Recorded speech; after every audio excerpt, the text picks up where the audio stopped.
Hi, so this video is one of the craziest places we have ever been to. Yeah, this is a video that we've built and put together from archived footage that we've got of when we went to Chernobyl in Kiev. Now, obviously, with what's happened around the world, it's really sad, but unfortunately, I don't think people will ever get a chance to ever go there again. So we've made this video from archive footage just to give you a glimpse of the incredible day that we had. Please watch and hopefully you will enjoy. So before we went, we actually booked a trip with a company. You couldn't just turn up and just go. We had to book it a long way in advance. We spoke to a company, they sorted out all the visas, all the paperwork, we had to give all our information. On the day, we had to wear specific clothes, we had to have a Geiger counter. They basically picked us up in the morning. It's a full day sort of trip / excursion thing, because Kiev is actually about 2.5 hours from Chernobyl. So they took us there on a coach, which was in one of them pictures you just saw, and on the way they actually played the Chernobyl TV program, which if anybody's ever seen, I think it's made by HBO, it's on Sky Atlantic and bits and pieces. It's brilliant, it's well worth a watch, and it will explain what happened far better than we're going to. So the stuff you're seeing now is just some really on the outskirts, because the exclusion zone around Chernobyl is massive. It's about 50 miles wide, I think, off the top of my head. Obviously, people lived in these houses and these buildings. These are just some of their buildings on the outskirts that had to be sort of wiped out, and obviously no one can go and live in, to be fair. And there's just some pictures of Jess obviously going around and looking in a few different buildings. In this video, you will also see that you're not actually allowed to film there or take any photography, but obviously we did get a few bits and pieces. You can see we were very lucky. But predominantly this video is made up of just pictures. There is a few bits of footage that we've got. So as you can see, it was very derelict. I mean, it was really, really eerie, and I mean, as you can see, there was loads of floorboards that were missing, and it was quite dangerous actually. There was quite a lot of ceiling bits falling down, loads of weeds outside and very overgrown. It was really hard to see some of the buildings with all the weeds and trees and everything.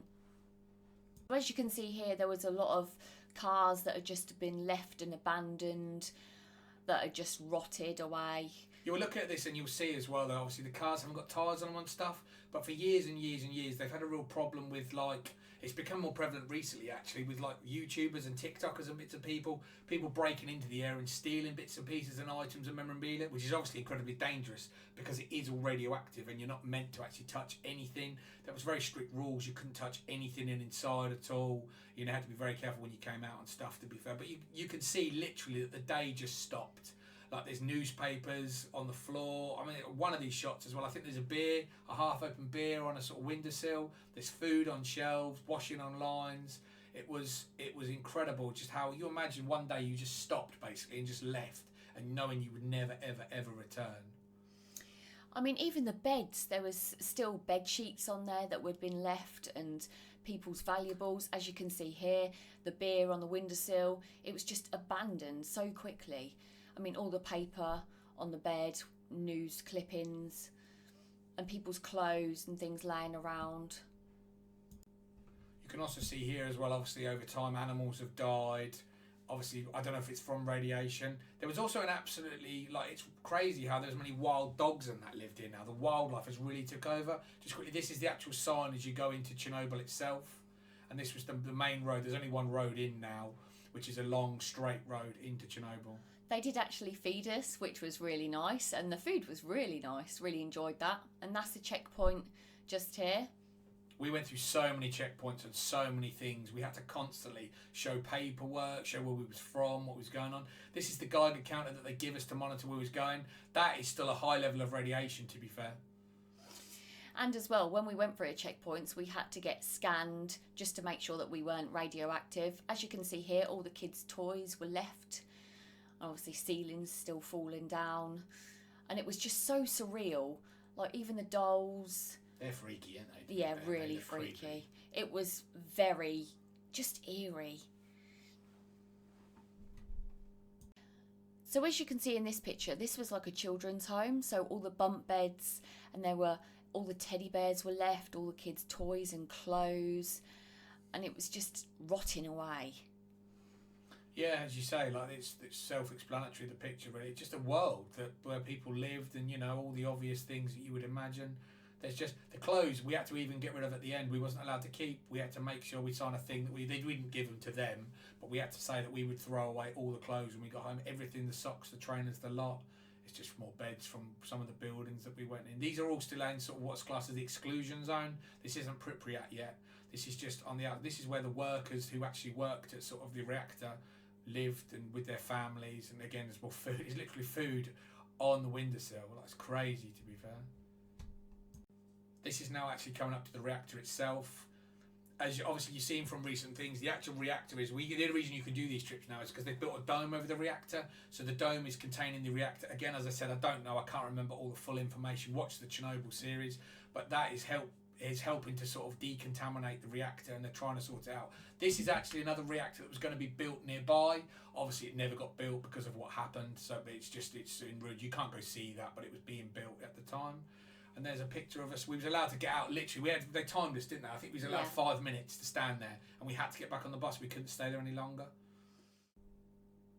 These are just some more shots of inside the bus as we're driving up to the reactor. You could be on the bus because you're moving still, and apparently the radiation, I didn't really understand it, but you can't actually be in one spot for very long. You have to move about, basically. So we're driving around the reactor, and there's a few people working there. They did tell us about their shifts and that, to be fair, and they can only be on site for a few minutes and stuff, and it's really technical and really clever how it's all worked out, to be honest.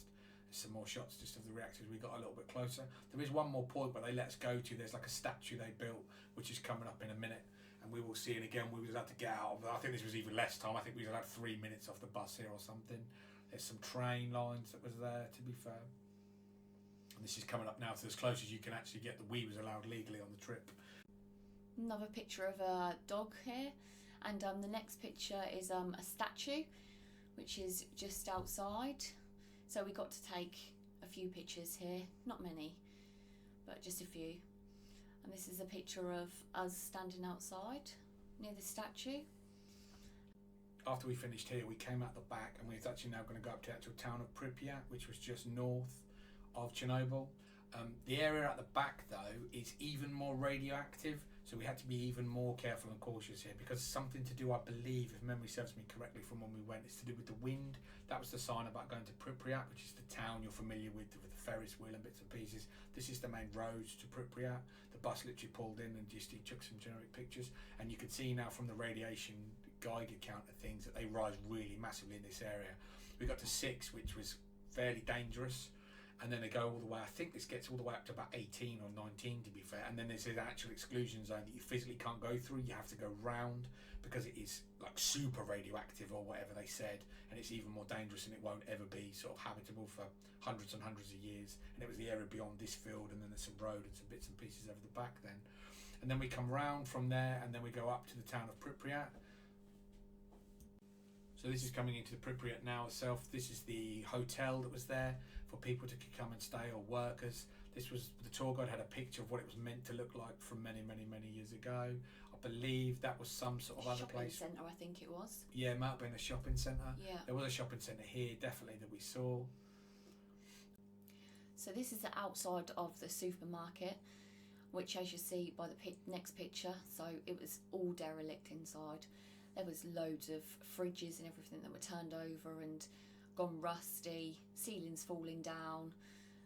And there was the artwork on the sides of the buildings, though, were amazing. They were so good. All the doors and everything, the windows were broken, doors left open. Now we're walking towards the fairground. Yeah, fun fact for the fairground, apparently, they rides have never been ridden by anybody. I don't know if anybody knew that, but we got told at the time that they were opening like 2 days before the actual reactor sort of exploded. So there's dodgems there. There is a, obviously, what's it called, like the merry-go-round and a few other little bits and pieces. There was like a twistery type ride, I believe, as well. But no one's ever been on the rides because they never, ever, ever got switched on. So yeah, I don't know if that's ever been covered anywhere, but fun fact, a few more pictures. It was really creepy and eerie, but it was cool at the same time. Like the picture of the Ferris wheel is probably one of the most famous pictures in the world, to be honest. You've seen that everywhere and all over, to be honest. There was some other sort of swing ride there or some sort of attraction for the people that lived there. And I think there was some sort of metal twister, but I can't remember if we've got any footage of that or any pictures of that. Yeah, so that was it. I think that was like the twistery ride as well. And if you remember, when we was there, one of them actually was moving round really slowly, and it wasn't windy at all. It was so spooky. Yeah, it was proper freaky. Very weird. Proper freaky. Yeah, that is proper famous. One of the most famous sort of Ferris wheels in the world, to be honest. The Pripyat one near Chernobyl. There's a really cool picture coming up here of one of the gondolas on the merry-go-round. Yeah, I love that picture. It's really cool. It's really creepy, to be fair. So the next picture coming up is the picture of the stadium. So the stadium was so creepy. I mean, it was really surreal. It's really strange because they've been building the stadium, but there's no sort of like middle bit. So there's this huge stand basically that's all collapsed and rotting away with like turnstiles and that. And I think the plan was to have a running track or maybe a football pitch. I'm not sure what was going to be in the middle, but obviously it never got finished. So there's just half a stand just near a field basically that's obviously just collapsed and deteriorated and falling down basically. So we was allowed to go up onto that, but you had to be very careful because all the seating and that had just completely sort of worn away. But yeah, some pictures of the stadium which you don't ever really know that was there basically. It doesn't really ever feature in TVs and pictures. There's a quick picture of the turnstiles as you was to go in basically. So that's the stadium as well. This next building then, obviously we used it at the start. This is going into the actual sports hall. So this is now, we've got some footage here to be fair. This was inside one of the buildings. As I said, we weren't actually allowed to film. At this point now we thought sort of we're going to try and make a few bits and pieces of film and just see what happened. So this was inside one of the buildings going up, sort of a little bit of view out just across a bit of Pripyat. We had the filming is not great, so I do apologise for the quality. It's more for me to just give you a little bit of an idea of what the actual world was like. You see the plantation, the rust, and just the radiation is intense. And then this is actually, which we used at the footage at the start, which you've already seen, this is the swimming pool. That swimming pool was amazing. I've never seen anything like it in my entire life. I mean, all the tiles and everything were broken. Just the atmosphere in there was so spooky again. I mean, it just felt like people were around your spirits. It was very strange. Yeah, and then this is, after that, there's a little school nearby, which we went to as well, and there's some bits and some pieces in here. One of them pictures I just showed you was actually of a calendar, which was just on the floor from that year with the dates and that, to be fair. And then this is, as you say, going to the school. This is actually one of the main areas they used for an evacuation.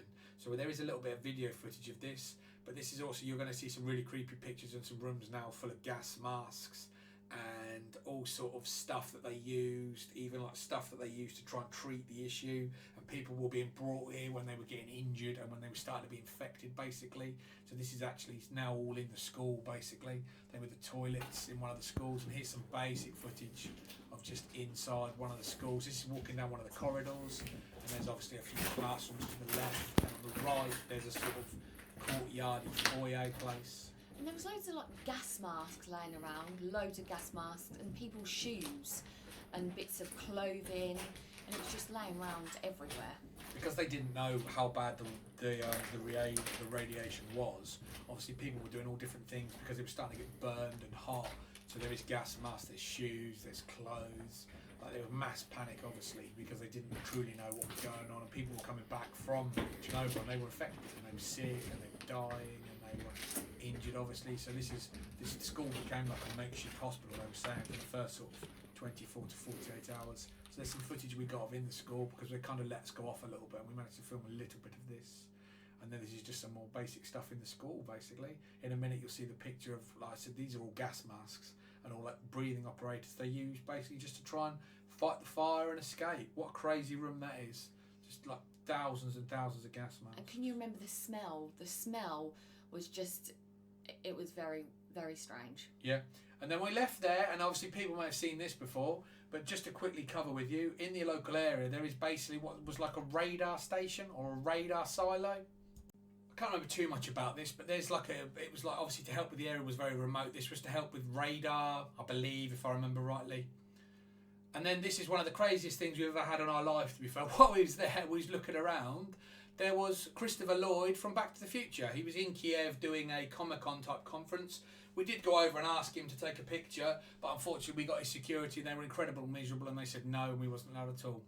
And then when we finished up, there's the scanners to leave, and there's some tanks just to keep the area safe. Hope you enjoyed this. I hope you found it interesting, and thanks for watching.